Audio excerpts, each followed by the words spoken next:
Oi, meus amores, tudo bem com vocês? Vocês estão bem? Estão estudando direitinho? Estão se cuidando? Não esqueça de lavar sempre bem as mãos, tá, gente? Ou então utilizar o álcool gel, tá? Isso é até cansativo da gente ouvir, né? Porque todo mundo fala a mesma coisa, mas isso é necessário, tá, gente? A gente precisa se cuidar, tá bom? E eu quero que vocês se cuidem direitinho, tá bom? Porque a gente tem que olhar a nossa família também, né? O papai, mamãe, nossos avós, né? E todo mundo na nossa casa, tá bom? Gente, vamos lá para nossa chamada rapidinho. Olha só, vamos para nossas meninas.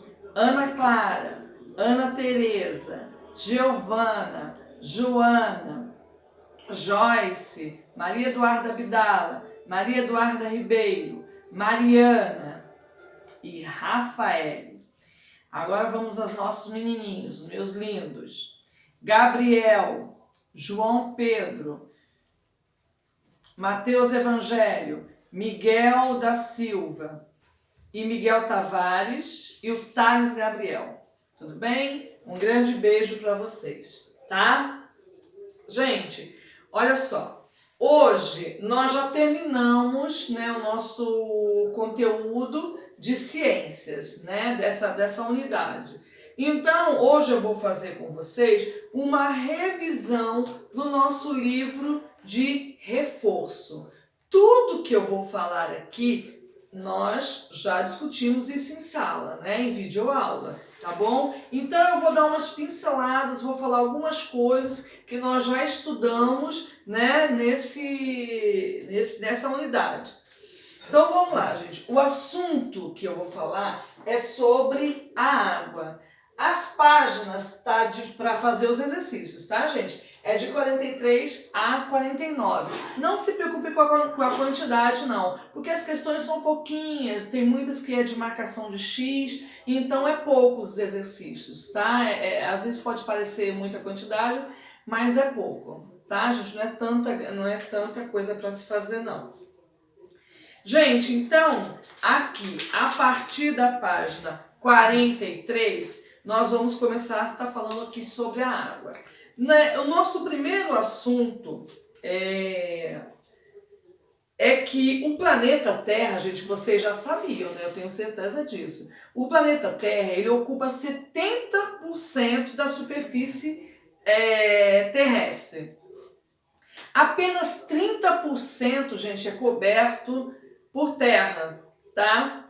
30% é coberto por terra e 70% é de água. 97% da água do planeta é salgada. Gente, então para vocês observarem, no planeta Terra tem muito maior quantidade de água salgada, né, que são os mares e os oceanos, do que mesmo a água doce. A água doce é essa água que nós chamamos de água potável, a água que nós podemos beber, tá? Então, a quantidade de água doce é somente 3% contra 97% da água salgada. Então, é por isso, gente, pela essa pouca quantidade em relação à quantidade de água salgada, é que nós temos que cuidar da nossa água, né? Não sujar, economizar água, né? O que eles pedem aí todos os dias, né? Porque existe pouca quantidade de água no nosso planeta, água doce, tá? Gente, nós vamos estudar também as propriedades da água. Alguém lembra, gente, as propriedades da água? São 3. Vamos lá. A água tem que ser o quê?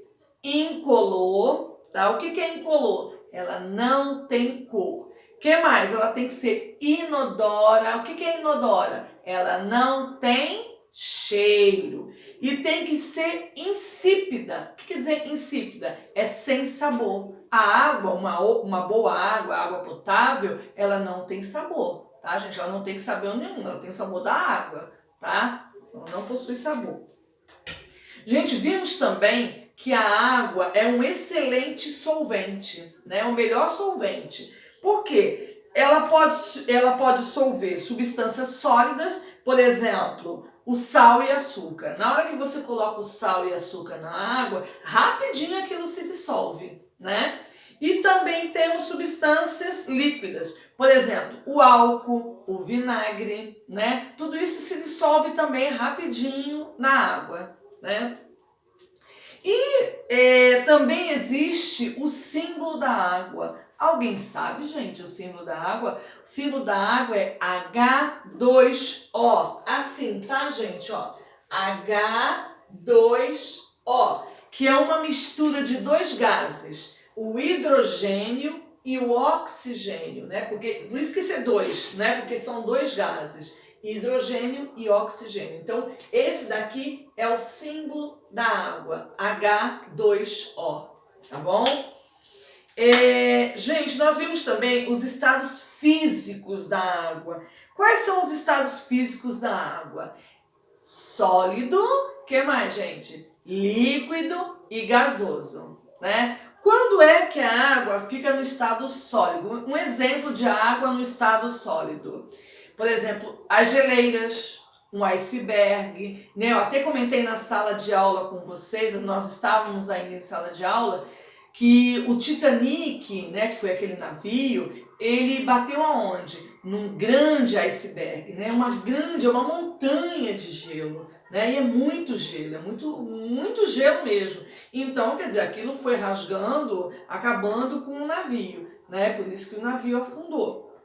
Então, as geleiras, um iceberg, por exemplo, ou gelo, tá, gente, da forminha. Por exemplo, quando você coloca a água na forminha, para colocar na geladeira, ela está no estado líquido. Depois de algumas horas, ela vai passar para o estado o quê? O estado sólido, né, que é o gelinho. Depois nós temos o estado líquido, que eu acabei de dizer. É a água que sai da nossa torneira, é a água dos rios, é a água dos mares, né? Toda essa água está no estado líquido. E por último nós temos o estado gasoso. Um grande exemplo disso é as nuvens e o vapor d'água, né? Que sai das nuvens. Tá bom, gente? Ou então ainda tem um outro exemplo no estado gasoso, quando a mamãe coloca uma panela de água para ferver, quando começa assim fazer aquela fumacinha, não saem umas bolinhas, aquelas bolinhas estão no estado gasoso, tá, gente? É o estado gasoso da água. Nós temos também as mudanças do estado da água, que é a fusão, solidificação, vaporização e condensação. Essas quatro mudanças é do estado da água, tá? Uma hora a água está no estado líquido, passa para o gasoso, uma hora está no gasoso, passa para o líquido, né? E assim por diante. Tudo isso, essas mudanças, vocês vão ver aqui na página 7, tá? Do nosso livro, não do livro de reforço, do nosso livro de ciências, tá bom? Vamos terminando aqui. E por último, gente, para que a gente possa ter uma água de boa qualidade, o que nós chamamos de água potável, ela tem que passar por onde? Pela estação de tratamento. A água deve ser tratada para que esteja apropriada para o consumo humano, né? Graças a Deus aí que nós temos essas estações, né? Porque a água que vem do rio, ela é suja, né, gente? Não é limpa. É claro que não tem os poluentes de um rio muito sujo, como por exemplo o Rio Tietê em São Paulo. Mas o nosso rio que abastece a nossa região é o Rio Guandu, aqui no Rio, né? E nós temos então as ETAs. O que é ETA? É ETA. É Estação de Tratamento da Água, né? Chama-se ETA, tá? E depois vamos falar ainda a poluição da água. A água contaminada é aquela que contém micro-organismos que causam várias doenças, muitas doenças, tá, gente? A água contaminada. Pode ser a cólera, a desinteria, a hepatite e várias outras doenças. Essas são alguns dos exemplos. Nós temos também as fontes de poluição da água, que pode ser os resíduos domésticos, né, através de fezes e urina que as pessoas vão, e se não tiver as redes de esgoto, né, nesse lugar, acaba indo para a água. Nós temos também os resíduos industriais, né, que são colocados através das indústrias, né, produtos químicos que é lançado nos rios. E temos também os agrotóxicos. O que são os agrotóxicos? São aqueles produtos químicos que são colocados nas plantações, né, para acabar com os mosquitos, né? Esses bichinhos que dão problema na plantação. E por último nós temos a coleta de esgoto, né? Que são os ETEs, ó, ETEs, que são as estações de tratamento de esgoto. Tá? Ela é que vai fazer todo o tratamento, né, do esgoto para que a água fique purificada e não vá para o solo e não contamine a nós, aos animais e as plantas. Tudo bem? Então vocês vão fazer aqui essas páginas do livro de reforço, tá, gente? Não é de ciências. Vocês vão ter o livro de ciências como base e essas explicações aqui que eu acabei de falar. Tudo bem? Então, um bom exercício para vocês e até a próxima aula. Beijinho, tchau, tchau.